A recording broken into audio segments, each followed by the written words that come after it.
Hey there, I'm Carrie Smith, Notary Public here in Indianapolis, Indiana.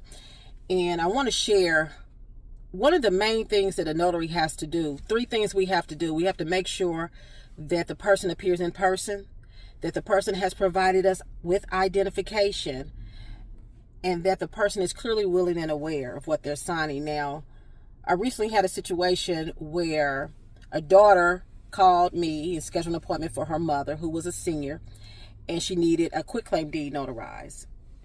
Common request. Quitclaim deeds are something that I notarize quite often. And once I got there, as soon as the mother saw me, she immediately just dropped to the ground.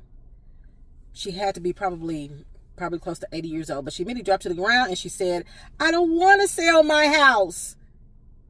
And the daughter proceeded to go over to mom, and she explained to mom, very calmly. She said, "Mom, remember you're staying here with Jim and I, and that's why you can no longer live in your house." And she went on to explain it to her mother why her mother was living with her. And then she proceeded to tell me that her mother had Alzheimer's and she had issues remembering, so that's the reason why she was staying with them. But as I told her, I could not notarize for her. When I heard apprehension, and when a notary hears apprehension and someone that does not understand what they're signing, in this case, the mother, she clearly knew what she would be signing, but she didn't want to do it.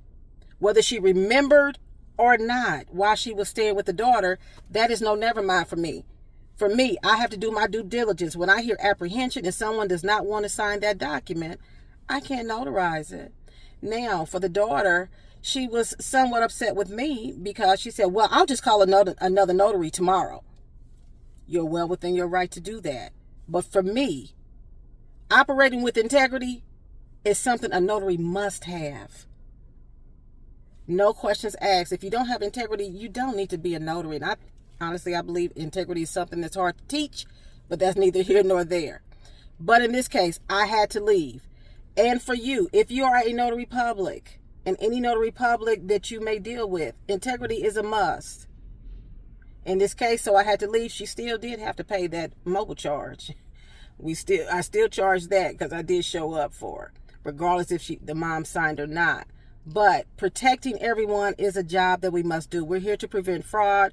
We're here to make sure when you sign those legal documents that you understand clearly what you're signing. So, have any questions? Hit me up. I'm Carrie the Notary.